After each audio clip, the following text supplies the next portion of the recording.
Well, hello YouTube. Here I am, Ryunma, once again. We've got about an hour before the next new episode of the Ridonculous race comes on, so here is my review of Mediterranean Homesick Blues. Sorry about the lighting, I don't really have time. I'm working on dinner as I do this, so I don't have time to get anywhere with better lighting, since I have two floors.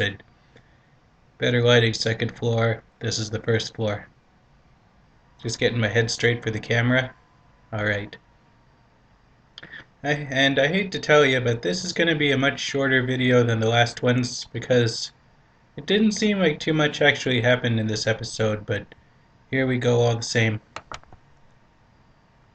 First of all, I have no idea how to spell the name of the place they went to in this episode.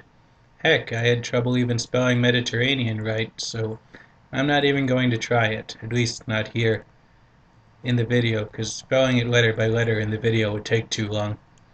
I'll write up my attempt at spelling it in the video description when this is over and I've uploaded it. Okay. I did not see Junior falling for Carrie coming.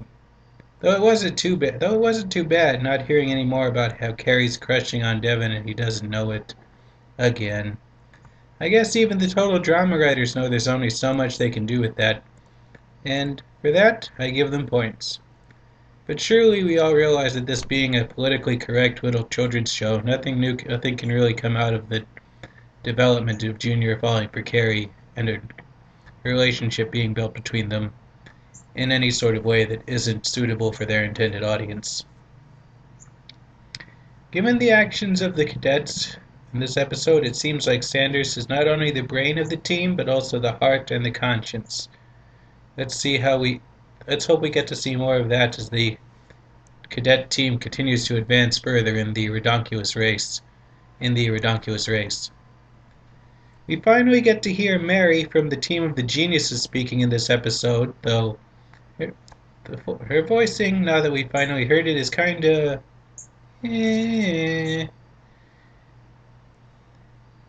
Eaten teammates will result in disqualification. Gotta love that. Speaking of Mary and the geniuses, given their actions in this episode, it wasn't hard to see why they were the ones eliminated, even if I didn't already know that due to an accidental internet spoiler. I'm really trying to be careful with this, because there are just so many characters and no sign of any sort of antagonist or what have you, or relationship that I've heard of, so I don't want to ruin anything for myself, and usually I'm all about ruining it, but anyways. And you have to admit, washing away all the data that they'd wasted the entire challenge build on writing up was kind of a screw over. But at least people might like or dislike the geniuses. At least they were never downright annoying like some of the series' other early departure characters, like Beardo, Ezekiel, Stacy. Pretty much them. Leonard too. He was annoying.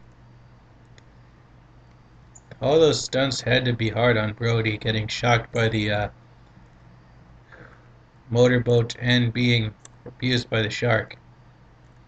That couldn't have been fun for him.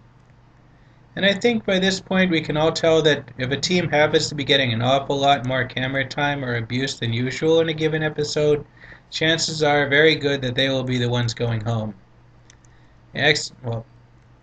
Around here, one last thing.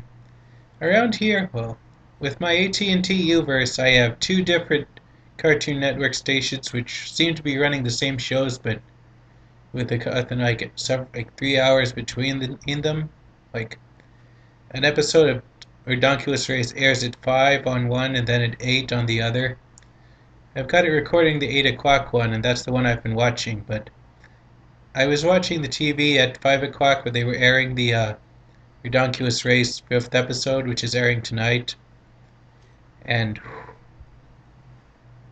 I saw a tiny bit of it involving the vegans having one of the vegans freaking out about having to eat meat for a challenge, so as far as I can tell, that could be a sign that they'll be voted off next, but I guess we'll just have to see how it goes. Thankfully, all I saw was a visual, and I even took my glasses off so I couldn't see very much of that after that one scene.